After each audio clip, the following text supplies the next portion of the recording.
আগামীকাল জুম্মার নামাজের শেষে বিশেষ মোনাজাত করা হবে। কেবিন থেকে সিসিউতে খালেদা জিয়া।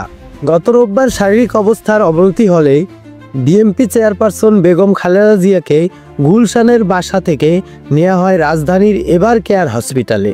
মেডিকেল বোর্ডের সিদ্ধান্ত অনুযায়ী জরুরি শারীরিক পরীক্ষা শেষে তাকে কেবিনে পাঠানোর সিদ্ধান্ত নেন চিকিৎসকরা। এমন পরিস্থিতিতে বিএনপি চেয়ারপারসনের সুস্থতা কামনায় শুক্রবার বাদ জুম্মা সারা দেশে মসজিদে মসজিদে বিশেষ দোয়া আয়োজন করে বিএনপি।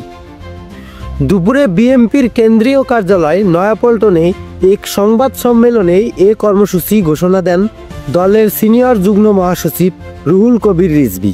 2018 সালে কারাবন্দী থাকার সময় থেকেই আর্থ্রাইটিস, ডায়াবেটিস, কিডনি জটিলতা, লিভার সিরোসিস, উচ্চ রক্তচাপ সহ একাধিক দীর্ঘমেয়াদী রোগে ভুগতে থাকেন বিএনপি চেয়ারপারসন।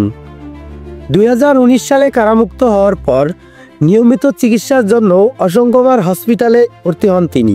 2024 সালের 5ই আগস্ট আওয়ামী লীগ সরকারের পতনের পর খালেদা জিয়া বিদেশে চিকিৎসার অনুমতি পেলে উন্নত চিকিৎসার জন্য তাকে নেওয়া হয় লন্ডনে। প্রায় মাস খানেক চিকিৎসা শেষে দেশে ফেরেন তিনি। সৌরভ হালদার, কর্ণভোকাল সংবাদ।